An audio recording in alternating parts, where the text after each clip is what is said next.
Kilalanin natin kung sino ang bagong chef na makakasama ni Monica sa ating kusina para sa ating What's for Breakfast? Isang certified food and beverage expert ang makakasama natin ngayong umaga sa ating kusina. Taong 1980, nang kumuha ng kursong Bachelor Science in Hotel and Restaurant si Chef Edgar Grajo sa California Polytechnic State University. Nag-aral din siya sa isang Japanese cooking school, sa French Culinary Arts at sa Culinary Institute of America. Sa ngayon, isa na siyang chef instructor ng French, European at Filipino cuisine sa Center for Culinary Arts sa Manila. Dahil sa kanyang sipag at husay, siya ay naging isang restaurant manager, hotel general manager at professional culinary instructor. Ano kaya ang ihahanda sa ating agahan ni Chef Edgar? Ating alamin sa What's for Breakfast? Alright, naku, world class po ang ating makakasamang chef today. Siyempre, walang iba kundi si Chef Edgar Grajo, Certified Food and Beverage Executive and Chef Instructor ng Culinary Institute of Asia. Good morning, Chef! Welcome to Good Morning, Kuya. Good morning! Ayan. Naku, tamang-tama itong breakfast na ipiprepare natin. Kasi, di ba, after week-long of eating carbs and marami mga unhealthy na pagkain, very healthy naman yung kakainin natin today, di ba, Chef? Talaga naman. Ano pong pangalan niya? Ang pangalan nito ay chicken roulade with fruit chutney. Chutney. Ano po ibig sabihin ng roulade, Chef? Roulade, it's a first term ng French na roll. Roll na ibig sabihin. Roll ang ibig sabihin. Okay. So, Chef, ano ba ang ating mga ingredients? Ang mga ingredients natin, meron tayong bawang, meron tayong sibuyas, meron tayong mushroom, at saka meron din tayo na parsley. Okay. Ang tawag dito, pag pinagsasama-sama natin yan, yan ang stuffing natin, yan ang tinatawag natin duxelle. Duxelle. O duxelle sa culinary term. Siyempre, Chef, ano tong meat na ginamit natin? Chicken breast, skinless, kaya ito gagawin natin. Ang una natin gagawin ay aanuin natin siya. Igigisa ba natin Igigisa natin siya. Okay. Kasi teflon yung teflon, hindi na natin lalagyan ng mantika. Okay? So, uunahan natin ang sibuyas. Okay? Alam mo, Chef, for the longest time, naku-confuse ako. Dapat ba nauna ang sibuyas o bawang? Sibuyas. Sibuyas lagi kasi dapat. Ang bawang, mabilis masunog. Masunog. Okay. So, ilalagay natin yan. Kikita nyo, nagtatalon-talon na siya. Okay. Kaya, magiging translucent siya. Pagkatapos, ilagay natin yung bawang. Pagkatapos ng bawang, lagyan natin ng konting bawang. Ang bango. Mabango. Dalawa pa lang yan, Bawang pa lang yan. Chef, you mentioned kanina, kung hindi tayo gagamit ng chicken breast, kung wari, meron pa tayong portion sa katawan natin for fats. Ano yung iba pang alternative na pwede natin gamitin? Pwede natin gamitin ng pork. Pwede. Yung tenderloin pork. Kasi walang taba yun. Okay. O tanggalin yung taba, yung balat. Kasi mahilig tayong Pilipino kung medyo mataba-taba yung mga Oo nga. Pero for a healthier option, chicken breast. Chicken breast. Okay. Kung gusto naman ninyo ng beef, kailangan yung beef tenderloin. Kasi mas masarap yun. Tsaka hindi gumagalaw yun, hindi siya matabain. So anyway, gigisa natin ngayon yan. Painitin lang natin. Hindi naman natin lulutuin. Dahil kasi ilalagay uli natin dito. Pagkatapos lulutuin uli niya sa i-steam niya. Okay. So, ito na, Chef, yung once na malagay natin dun sa breast. Ilalagay yun natin na yung roulade. Roulade. Yung pag-roll. Yung pag-roll niya, pag-roll niya. Medyo paanoyin natin ng konti. Palalamigin. Palamigin natin ng konti. Pagkatapos po, kukunin natin ito. Yung ating chicken breast. Chicken breast. Tapos, medyo pukpukin po na natin ng konti. That's for what, Chef? Anong purpose? Para manipis siya, para pag nag-roll tayo, hindi yung pantay-pantay ang karne niya. Hindi mahirap. Hindi mahirap pakuluan. So, lalagay natin siyang ganyan. Okay? Tapos ito, ilalagay natin. Ipapalaman na natin Papalaman na natin siya. Okay. Dahil kasi, Chef, ito bang niluluto mong dish? Inspired ba to ng ibang bansa? French. French. Pero Filipino. Pero may touch of Filipino pa rin. Oo, Filipino pa rin. Pilipino pa rin. So, Kasi para sa mga kasambahay natin, nakakabukas pa lang, kanina pinakita natin sa VTR, si Chef ay galing sa California. Doon siya naging chef. Tama ba, naging Chef? chef ako doon. Oo, diba? Kaya, ang mga gagawin din po, itatalian. Tatalian. Ngayon, kung wala kayong pantali, pwede i-toothpick na lang ninyo. Okay. Okay? Toothpick. Pero, pagkatalian, meron tayong ginagawang Thai sa culinary term. Pagkatapos, iano natin siya, and then, Ginagawa natin ito, Chef, para pag niluto, hindi siya bubuka, hindi siya no? bubuka. Okay. So ngayon, kukunin natin yung kamay natin, gaganon natin, papailalim, tapos hihilahin natin. Ang galing. Ganyan. Pagkatapos, May technique rin pala sa may pagtali. Oo. Akala ko ba sa matali lang, hindi pala. Pwede rin. Huwag nyo nang gayahin ng technique ko. Oo. Ang gagawin nyo, itali na nyo isa-isa Oo. para hindi umano. Okay. Katapos, ilagay niyo rito para nga sabi mo, hindi bumuka. And then, ilagay natin sa dito, itali natin para hindi na bumuka, para mas secure siya. Okay. Pagka na-secure na siya, pwede na natin ilagay sa tubig. Yun. Ito na yun. Actually, pakita na natin. Kasi para may prepare na chef dito, oh. Oo. Pagkatapos niyan, kung gusto niyo ganito lang, pwede rin. Kung ayaw ninyo, lagyan nyo ng saran wrap. Ano saran wrap? Plastic wrap. Okay. Okay. Para hindi tumapon. Alright. So Chef, ngayon, ito, gusto kukunin ko na malaman. natin siya rito. Ito naman, ito yung chutney. Kaya Chutney. ito ang ano niya, ang finished product niya. Okay. Pagkatapos itong chutney naman, pagsama-samahin natin sila.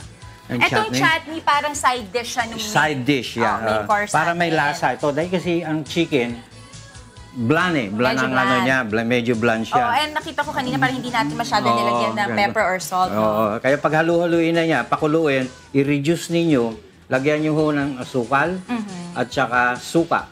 Kung Para maaari, siyang- mayroong red wine o apple cider. Parang siyang medyo salsa, no? Oo, para siyang ganon. salsa. Kasi ang chutney, karamihan sa Indian eh. Pero ngayon, ano na lang. Okay. Okay, so ito medyo marami-rami na kami na-discuss ni Chef, pero hindi pa po yan ang finished product dahil mamaya balikan niyo pa kami ni Chef Edgar dahil papakita na namin sa inyo ang aming chicken roulade, tama ba? Roulade, ayan. Pamaya pagbabalik po natin dito sa What's for Breakfast. Back to studio muna. Tama ka dyan, Monica. Babalikan namin kayo mamaya para sa ating finished product. Kasama natin dyan si Chef Edgar. Yan ang ating French cuisine with a Filipino twist. Ang ating chicken roulade with fruit chutney. Okay, at ito na nga po mga kasambahay. Ready na at nakaprepare na po sa harapan namin ang ating breakfast. And of course, this is prepared by Chef Edgar Grao. Hi, Chef! Hi, hello. Thank you. Bakante na po ngayon yung yung place namin. Ubus agad yung kay Zalia, oh. Chef, ano ulit ang pangalan nung breakfast natin? It's Ang a breakfast French... natin is a light, healthy. Dahil kasi chicken ang ginamit natin, tapos stuffing ng mga vegetable. And then yung chutney, fruit chutney, yun din ang maganda sa ating katawan Chef, di ba pagka umaga. Sa name niya, di ba may chicken roulade? Ano ba ibig sabihin ng roulade na yun? Ang roulade is roll, ni-roll mo sa French.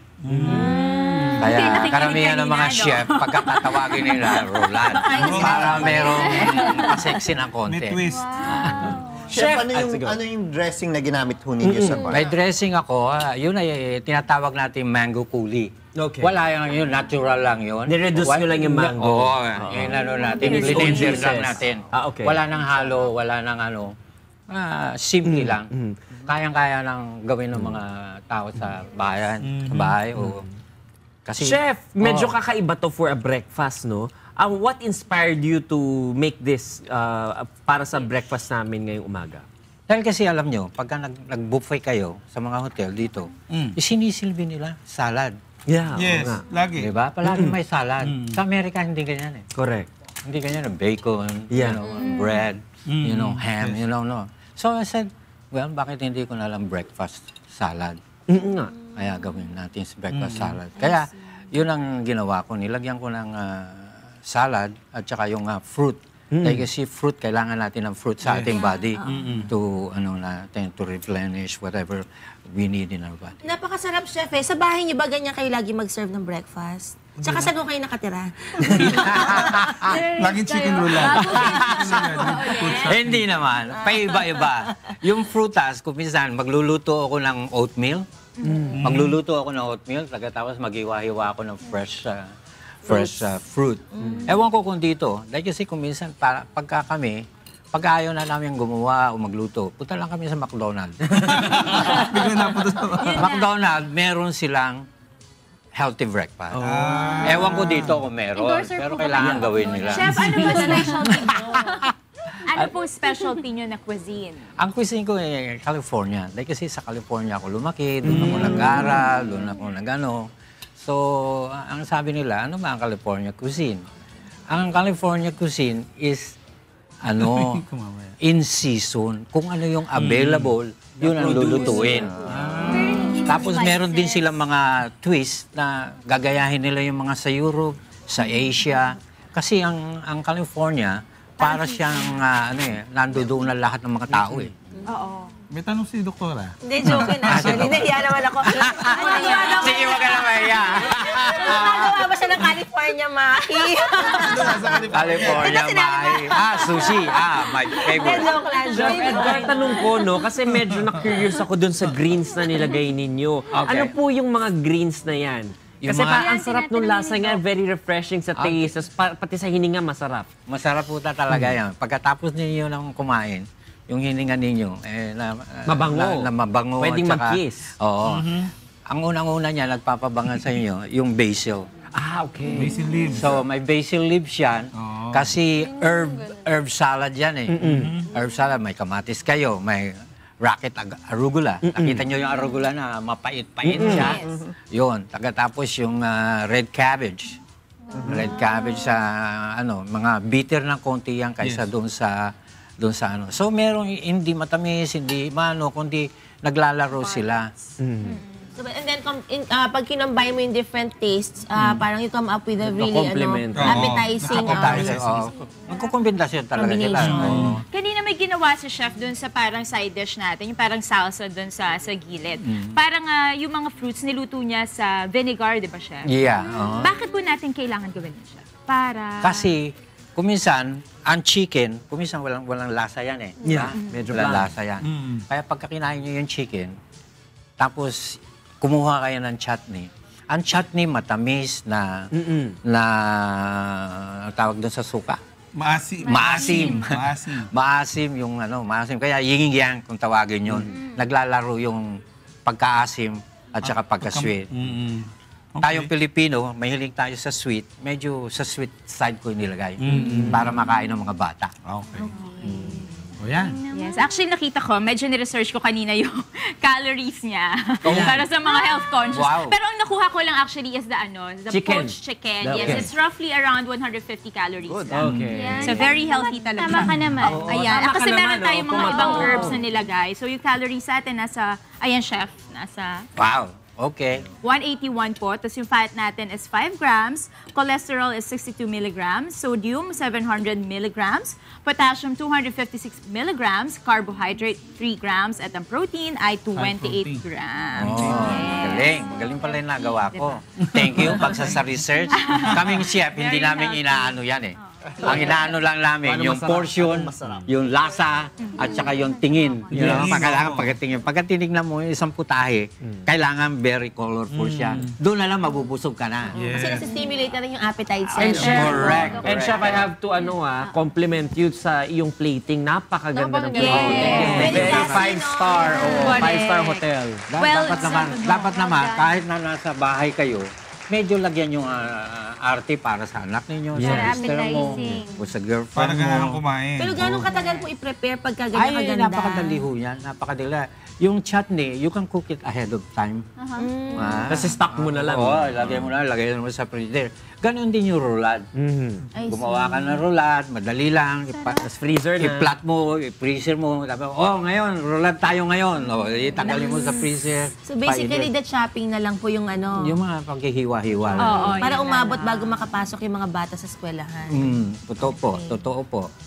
Thank you so much. Napaka-world class ng ating Oo, dish. maraming Syempre. salamat. You're now Babalik pa my ulit si favorite Chef. chef. Yes. Okay, thank you. Kung pababalikin niya ako. Thank you so Okay, much, thank you Chef very much. Edgar Thank you. Graho. Thank you po.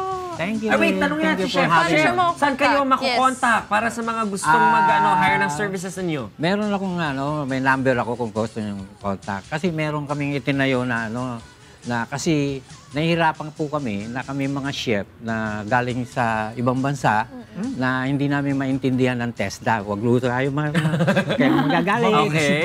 Oo. So anyway, kaya magpa-private chef na lang kami.